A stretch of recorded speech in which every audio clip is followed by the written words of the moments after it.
see is true. The names have been changed to protect the innocent.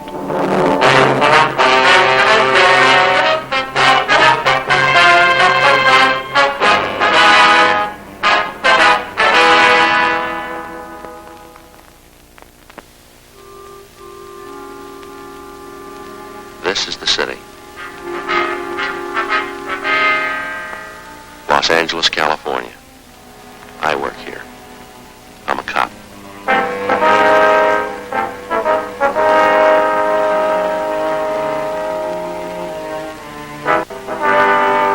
It was Sunday, April 26th. It was fair in Los Angeles. We were working the night watch out of Homicide Division. My partner's Frank Smith. The boss is Captain Lorman. My name's Friday. We'd gotten a call reporting a shooting. There was no trace of the suspect. We had to find him.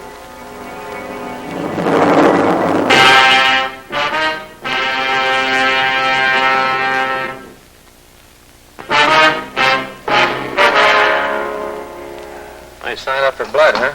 Yeah, I've been meaning to put my name up there. I just did. Good.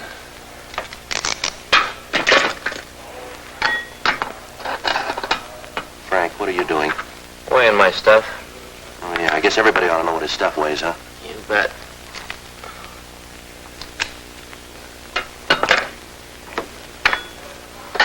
Look at that, Joe. 2 pounds, 1 ounce. The gun alone. See, you got your handkerchief in there, too. I carry it, don't I? Yeah. You know, these things are heavy. Yeah. Uh-oh.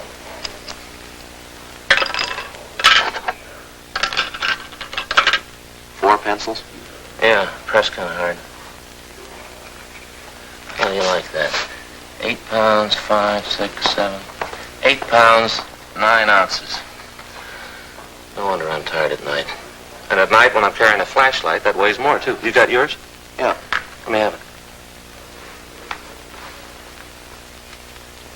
Mine's heavier than that. 9 pounds, 10 ounces. No wonder I'm so tired. You figure carrying all that stuff around is what makes you tired, huh? Well, absolutely. I don't see how you arrive at that. What do they do in any big race? They give the jockey a handicap, don't they? They load him up with lead weights in his saddlebags. Now, you think about that. Yeah. That's why those horses are tired at the end of a race, packing that weight around. It's usually not more than 9 or 10 pounds. Makes sense, doesn't it? Oh, sure. This year we'll lay 8 to 5 on you in the Derby, huh? Hot shot.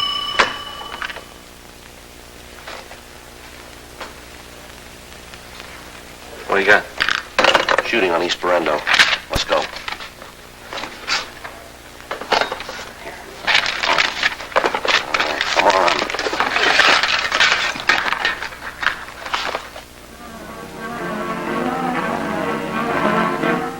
.45 p.m. We swung out of the City Hall garage and headed south on Main Street. Code 3, red light and siren. We heard the police radio operator dispatching ambulance G13 to the address we were headed for. It was 11:52 p.m. when we pulled up in front of 1981 East Berendo. We went around to the back of the house where we found the officers from Unit 1A6. We checked with them and got the information that they'd come up with. They suggested that they canvass the immediate vicinity for any information on the assailant. You doctors? No, sir. Police officers. The ambulance is on the way. If I could just stop the bleeding. It's his chest. Has he been conscious at all since you've been here? Just for a second, right after I got here. Did he say anything? I heard the shot and came right over. He was laying on the floor right here. Did he say anything? Help me, that's all he said, help me. I didn't know what to do. I got this towel from the sink and tried to stop the bleeding. This is my handkerchief, that's all I had. Can't do much, but I had to try. I had to. Keep pressing, that's all I can think of. Keep pressing. Try to stop it. Try. You feel all right, sir? Sure, I'm all right. Got to keep pressing. Press. Let me get in there. Come on. There you go. I got it. It's the excitement. I can't seem to get my breath. Something we can get for you? Thanks, I'd like a glass of water. Sure. I'd rather you wouldn't touch that, sir. Oh, fingerprints. There's one up there. Is that all right? Yes, sir. That'll be all right.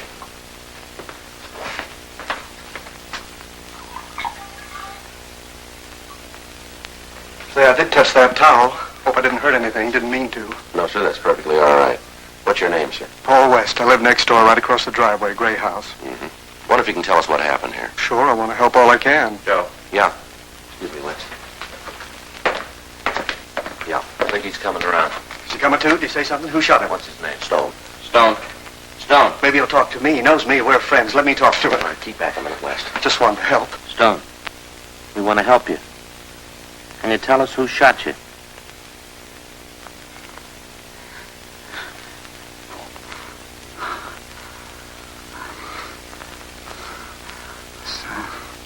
What's he saying? Giving you the name? All right, keep out of this, West.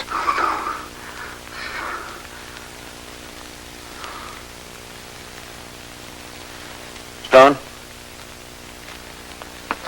How about it, Frank? He's dead. Did he say anything? Yeah, not much help, though. Yeah. Asked me not to shoot him again.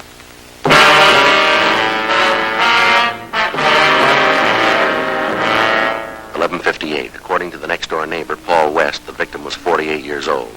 He was not married and he lived by himself. The ambulance crew returned to Georgia Street Receiving Hospital after making out a DOA report, and the coroner's office was asked to pick up the body. Coroner's deputies Maxwell and Martinez arrived. Before Charles Stone's body was removed, the crew from the crime lab photographed the scene, and Frank and I signed the property receipt for the money and personal effects found on the body. We asked the crime lab to check a .32 caliber Smith & Wesson revolver found on the floor under the kitchen stove. There was one empty cartridge in the cylinder.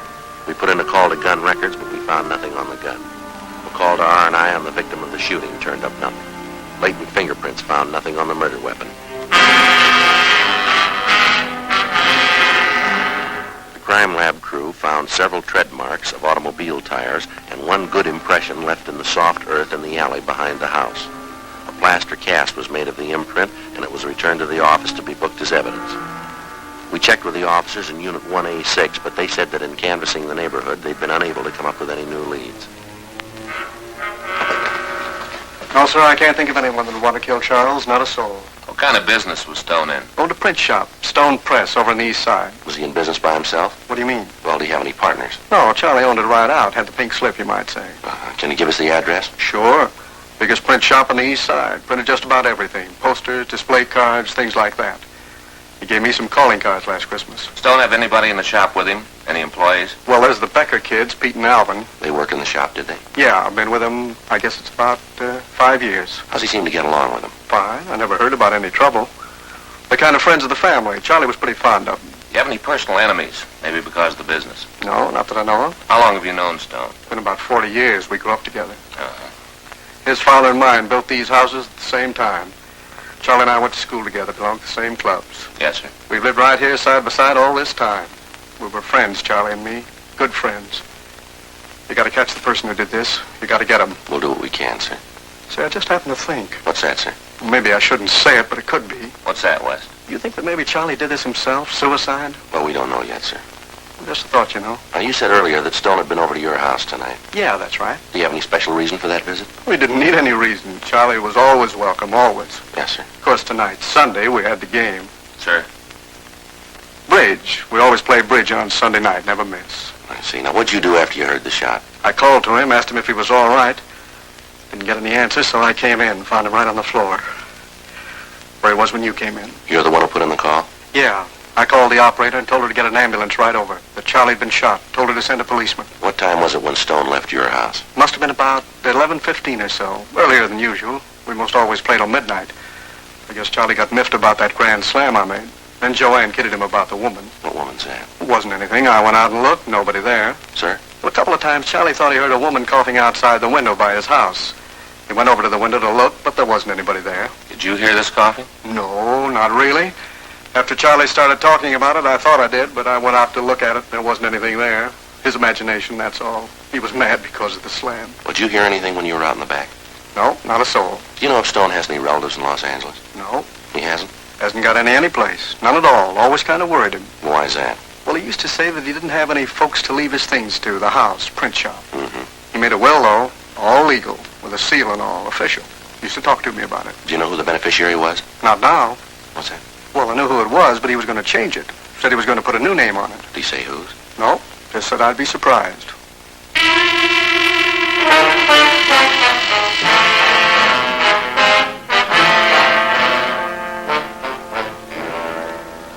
We started searching through the victim's effects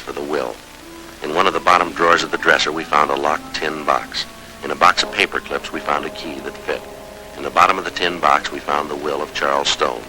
In it, he left the house and the rest of his possessions to a Mrs. Margaret Becker. The print shop and the business he left to Mrs. Becker's sons, Peter and Alvin. The will was dated 3 years previously. On a separate piece of paper, we found an address for a Mrs. Margaret Becker, the Lone Star Motel on Sepulveda Boulevard. 12:40 a.m. We affixed the public administrator's seal, which the coroner's deputy had left with us, to the door of the victim's house. We talked with the wife and daughter of the neighbor, Paul West, and they confirmed the story that he'd given us. On the way to talk to the Becker woman, we stopped and called the office. They checked the name through R&I, but they came up with no identification. We called Sergeant J. Allen at the crime lab, and he told us that the tire marks found at the rear of the victim's house were made by 3 Firestone tires and 1 truck tire. He said that the cast they'd made was of the truck tire, which was the left front wheel. 1:15 a.m. We arrived at the Lone Star Motel. There was a car parked in front of the manager's cottage, and we were missing no bets.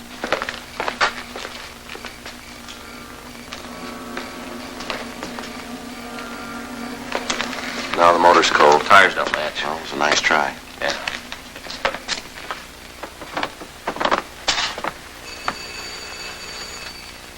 It's late. Yeah.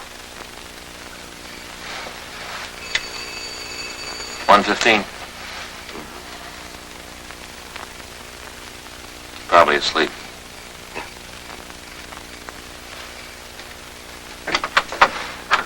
What's the matter? Can't you read? The sign says no vacancy. That means full up. N-O, that means no. Waking somebody up at this Yes, hour. ma'am. And don't ask me if I know some place where you can stay, because I don't. Miss Becker. How'd you know my name? Police officers, ma'am. Well, what are you doing around here? I run a clean place, no trouble. License is paid up, nothing's wrong. I'd like to ask you a couple of questions. What about? You know a man named Charles Stone? Well, what are you asking that for? We'd like to know. And I want to know why you're asking. What's this about? Something happened to Charlie? Is that why you're out here? Yes, ma'am. Well, what's wrong? Well, it's pretty serious, ma'am. Go ahead, you can tell me. Well, he's dead, Miss Becker. Come in. Yes, ma'am.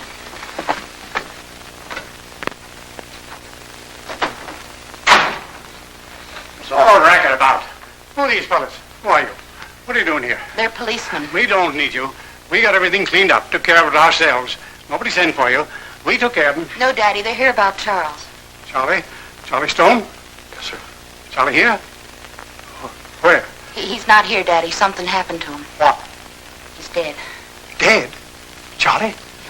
What happened? Accident? No, sir. Oh. Oh, Charlie Stone. Too bad. Nice boy.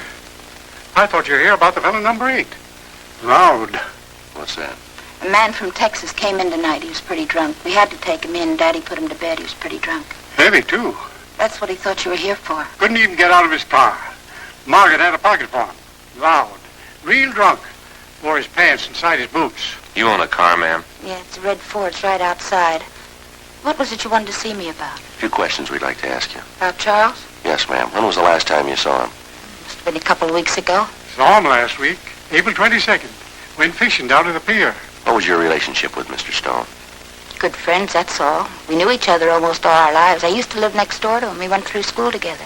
I always thought they was going to get married. Charlie was a good boy. You see much of him lately? Not too much. I've been busy here with Daddy. Charles had other things to do. Moved next door to him December 14th. Exactly 42 years ago, come winter. You know if he had any enemies, anyone that didn't like him? No, can't think of anyone who didn't like Charlie. Didn't catch a thing off the pier. Bad bait. You been home all evening? Yeah. Why do you ask that? Just routine. You think I had something to do with it? That it? No, ma'am. Pinheads. That's what you need. What's that, sir? Pinhead anchovies. That's what you need for pier fishing. You say it's routine, but I don't like it. You're coming in here waking us up with a lot of questions. We've had a bad night. That drunk coming in. We've been on the go since then. A few years ago, a fellow used to be able to get a lot of pinheads. Not many anymore. You want to make any accusations, you talk to Paul West. You just talk to him. Try your routine questions there. Paul West? Yeah, Charlie's neighbor. He never liked Charlie, never. If anybody heard Charlie, it was Paul. Why'd he say that, Mrs. Becker? Well, years ago, Charlie was sweet on Paul's sister. On the way back from the beach one night, there was an accident, and Paul's sister was killed. He never forgave Charlie. Always held him to blame. Why was that, Miss Becker? Well, Charlie was driving. Paul hated Charlie for it. And now the thing with the daughter, Paul didn't like that either. Somebody did something to Charlie. You routine the man next door. You talk to Paul West. Now get out of here. I want to get some sleep. You got any more questions, come back in the morning. I'll talk to you then. You get out of here now. What do you mean, the thing with Mr. West's daughter? All right, I'll tell you that, then you get out of here. All right, if you would, please. Well, a couple of months ago, Joanne came home, divorced her husband and moved home. Well, right away, Charlie got sweet on her, and Paul didn't like it at all. You ever say anything to Mr. Stone about it? You bet he did. They had a lot of arguments, lots of them. You just talk to Paul West. He's the one you want to talk to. Now, good night. We'll be back in the morning, ma'am. I'm going fishing tomorrow. They're getting pinheads now. I'll be here. Don't worry. I'll talk to you then.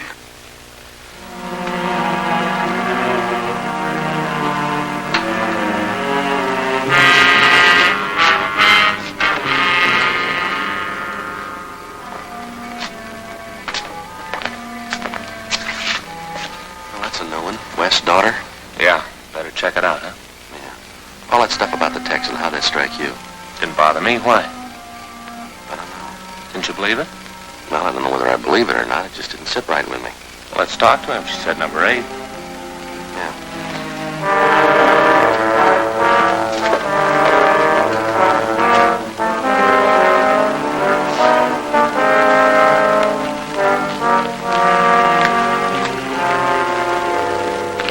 Sure.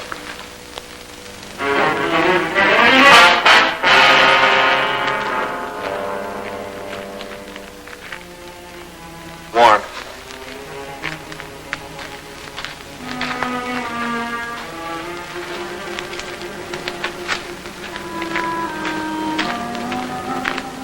Three Firestones. And a truck tire.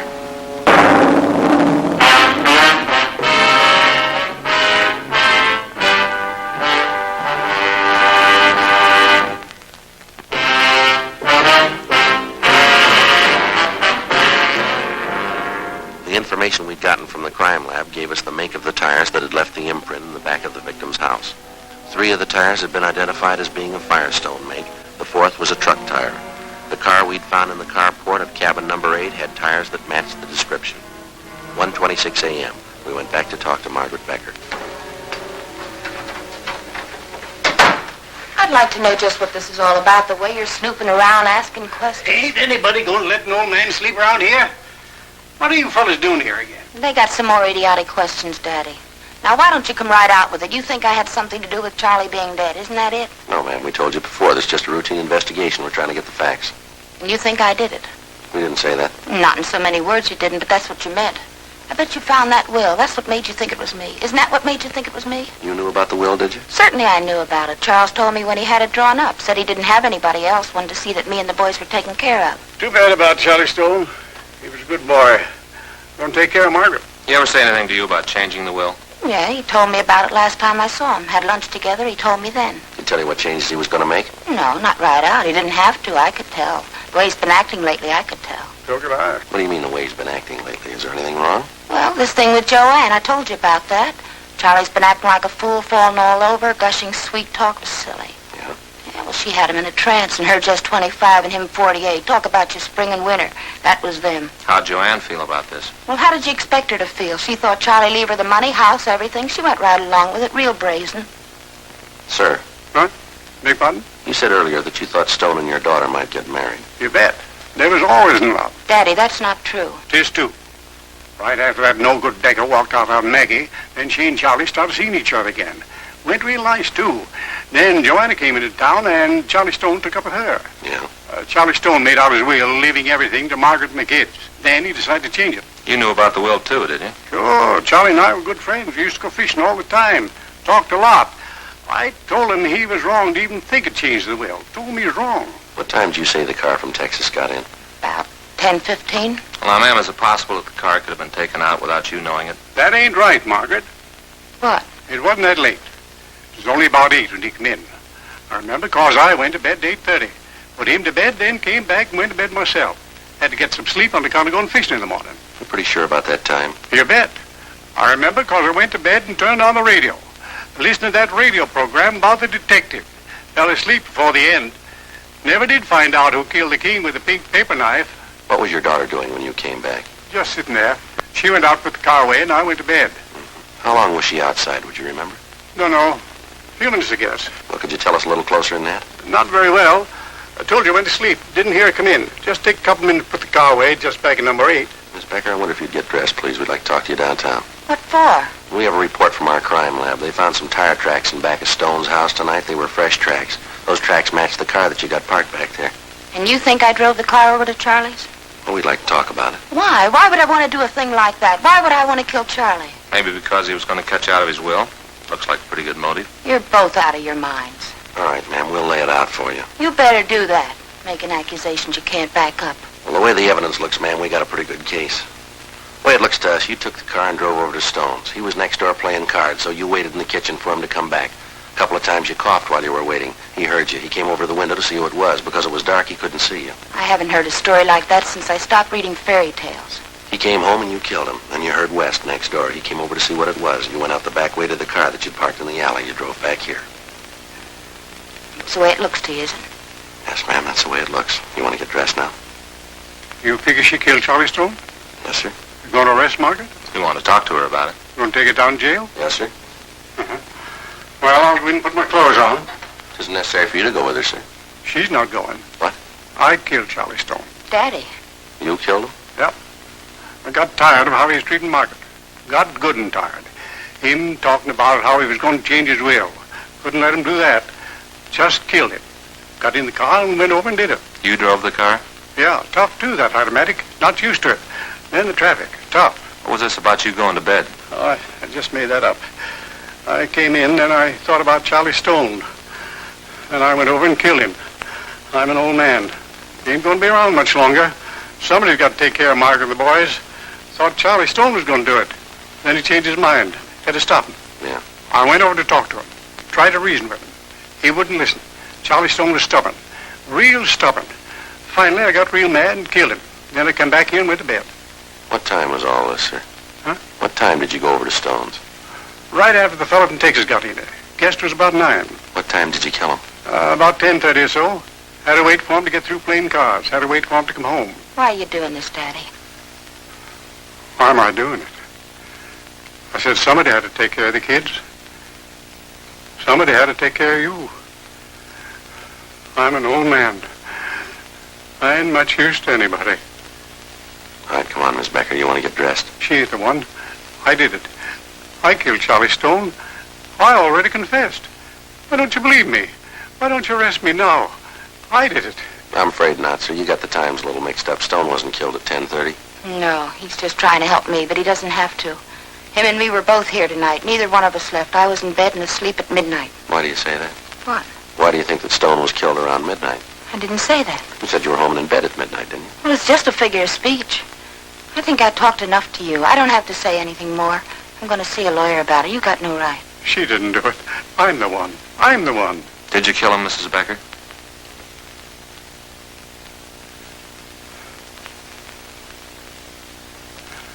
Get old, nobody believes you. Miss Becker. Yeah? Did you kill him? Yeah, I did it. It wasn't because of the money, though. You gotta believe that. It wasn't because of the money. Ma'am? I loved him. Deep in my heart, I loved him. I always did, even when we were kids. I thought he was going to marry me, and then he met Joanne. You shouldn't have done it, Margaret. I loved him. He didn't want me. He wanted Joanne. You know what that's like? What's that? You love somebody and them not want you. Begins to eat at you, and pretty soon you can't stand it anymore. That's why I did it. Not for the money. It wasn't for the money. You understand? I just wanted him. Yeah. You believe that, don't you? I never wanted his money, just him. You believe that? Really doesn't make any difference, does it? How do you mean? You didn't get either one.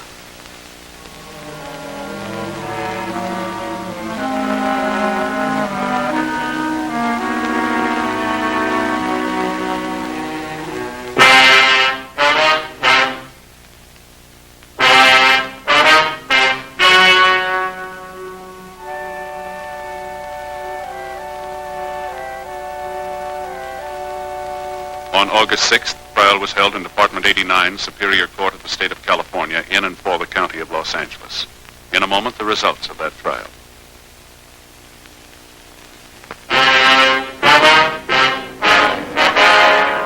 The suspect was tried and convicted of murder in the first degree.